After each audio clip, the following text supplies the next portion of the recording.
기대해 나에게 주신 하루를 때론 피곤하고 일어나기 싫고 널 깨우는 알람 소리에 짜증도 나겠지만 안녕하세요. 오늘도 부른 말씀 권순민 목사입니다. 쉬지 않고 나를 지키셨네. 오늘을 나에게 주셨네. 새 말씀 안에 주가 주신 사랑과 은혜와 능력. 오늘 우리가 은혜 받을 하나님 말씀은 요한복음 16장 20절로 24절까지 말씀입니다. 내가 진실로 진실로 너희에게 이르노니 너희는 곡하고 애통하겠으나 세상은 기뻐하리라.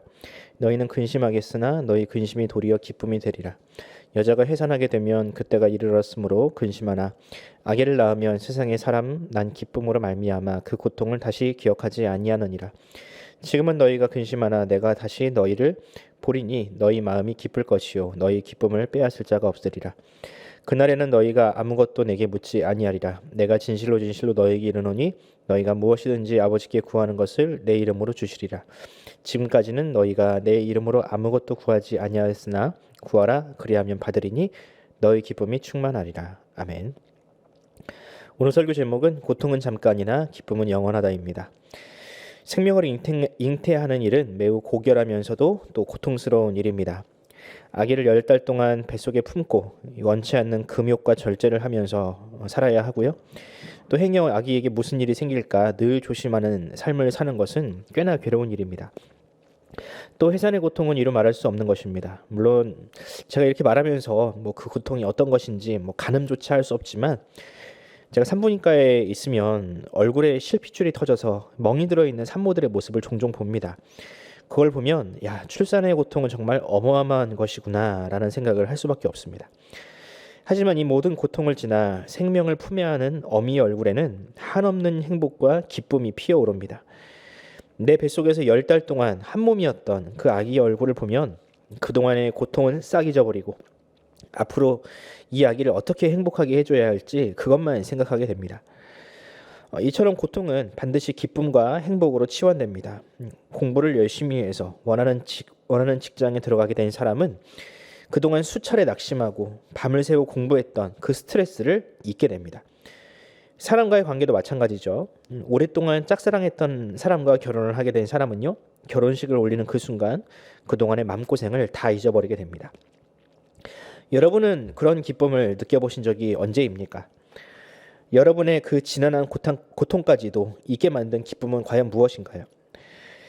오늘은 예수님께서 제자들에게 가르치신 바로 그 기쁨, 세상이 줄 수 없는 완벽한 기쁨에 대해서 여러분과 나눠보려 합니다. 예수님은 십자가에 달리시기 전 특히 마지막 공생의 몇 주를 보내시면서 제자들에게 자신의 죽음에 대해서 자주 말씀하셨습니다. 자신은 이 땅에 영광을 받으러 온 것이 아니라 많은 사람들을 위하여 죽으러 오셨다. 이런 말씀을 자주 하셨죠. 그때마다 제자들의 반응은 도대체 예수님이 왜 저런 말씀을 하시냐라는 것이었습니다. 왜냐하면 지금 예수님의 인기는 하늘을 찌르고 있고 그냥 가만히만 있어도 유대인들이 모셔다가 알아서 왕을 시킬 만큼 분위기가 좋았기 때문입니다. 죽었다가 깨어나도 예수님이 죽는 일은 거의 없을 것 같은데 예수님은 자꾸 자신이 죽는다는 말씀을 하시니 제자들은 도무지 이해가 되지 않았습니다.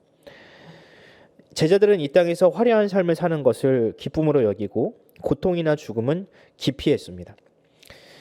하지만 예수님의 생각은 달랐습니다. 예수님은 이 땅에서 누리는 작은 기쁨에는 관심이 없었고요. 오히려 예수님이 바라보시는 기쁨은 세상이 기피하는 그 고통과 죽음의 언덕을 넘어서야 볼 수 있는 곳에 있었습니다.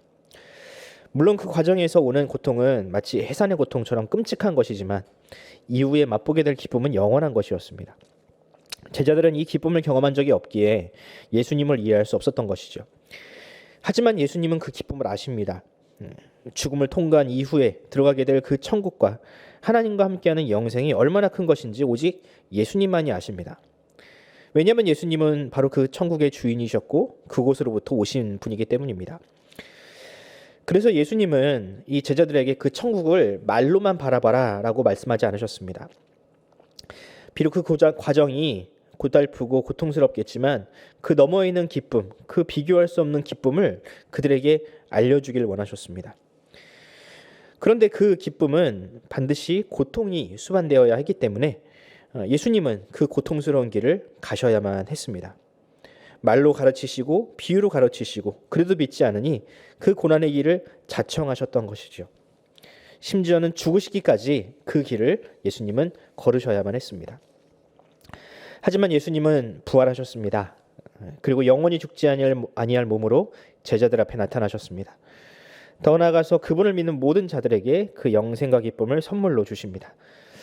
오직 예수님에게만 속했던 이제 그 기쁨이 이제는 제자들을 비롯한 모든 믿는 자들에게 주어지는 것입니다. 히브리서 말씀을 보면 예수님은 이 기쁨, 자신의 기쁨을 다른 백성들, 하나님의 백성들에게 나누어 주는 것, 그것을 더 기뻐하셨다고 기록합니다. 히브리서 12장 2절 말씀입니다. 믿음의 주요 또 온전케 하시는 이인 예수를 바라보자. 그는 그 앞에 있는 기쁨을 위하여 십자가를 참으사 부끄러움을 개의치 아니하시더니 하나님 보좌 우편에 앉으셨느니라. 아멘. 예수님은 마치 어미가 그 태에 있는 아기를 품에 안은 날을 기다리면서 그 힘든 순간을 참은 것처럼 그렇게 우리를 위하여 십자가의 고통과 아픔을 참으셨습니다. 그리고 이제 우리가 그 기쁨을 알기 원하십니다. 우리는 과연 어떻게 그 기쁨을 소유할 수 있을까요? 예수님께서 오롯이 그 고통을 다 받으셨으니 우리 그 고통이 면제가 되었을까요? 아닙니다. 지금 우리에게도 여전히 그 고통은 요구됩니다. 물론 예수님처럼 죄로 인해서 십자가에 죽는 그런 극단적인 고통은 아닐지라도 신앙을 위해서 당하는 애매한 고난들은 여전히 우리의 몫입니다. 그러나 그런 고난으로 인해서 여러분 근심하거나 걱정하지 마십시오. 왜냐하면 그 고난은 우리를 영생으로 인도할 것이기 때문입니다. 예수님의 말씀처럼 고난은 우리가 가는 성도의 길을 증명할 것이며 고난으로 인하여 오히려 우리는 다가올 영광을 더 확실하게 보게 될 것입니다. 그러므로 사랑하는 성도 여러분, 현재의 고난으로 인하여 근심하지 마십시오. 고난으로 인하여 근심하는 제자들을 위로하신 그 예수님이 지금도 우리와 함께 하십니다. 여러분의 고난의 자리, 슬픔의 자리, 애통의 자리에서 반드시 여러분들을 일으켜 세우실 것입니다. 이 사실을 믿고 오늘 하루도 힘차게 시작하시기를 바랍니다. 기도하겠습니다. 하나님 아버지, 은혜와 사랑을 감사합니다. 주님은 우리를 위하여 그 고통, 모진 고통을 참으사 우리에게 영생, 구원을 선물로 주셨습니다. 하지만 우리는 작은 고난들로 인하여 낙심하고 또한 주님을 의심할 때가 많습니다. 주님, 그럴 때마다 이 말씀 부여잡고 우리가 이 고통스러운 순간을 이겨내게 하여 주시옵소서. 특별히 이 고난이 우리에게 오히려 선한 것이며 우리를 더 하나님의 나라로 가까이 인도할 그런 이정표와 같다는 사실을 믿고 이 어려운 순간들을 잘 견뎌내게 하여 주시옵소서. 특별히 코로나로 인하여 여러 가지 삶의 위협을, 또한 생명의 위협을, 건강 위협을 당하는 사람들이 많습니다. 주님, 그들을 한 사람 한 사람 주님께서 지켜주시고 그 고통의 자리에서 주님 함께 하시며 그들의 손을 일으켜 세워 주시옵소서. 감사드리며 우리 구주 예수 그리스도의 이름으로 기도드립니다. 아멘. 사랑하는 성도 여러분, 오늘 하루 힘차게 시작하시기 바랍니다. 아침에 일어나는 것이 쉽지가 않죠. 하지만 오늘 하루 주님께서 우리를 인도하시고 힘주실 것을 믿고 우리가 함께 걸어갑시다. 특별히 교회의 회복, 예배의 회복, 우리 자녀들의 신앙의 회복을 위해서 기도하면서 오늘 하루를 시작하도록 하겠습니다. 함께 기도합시다.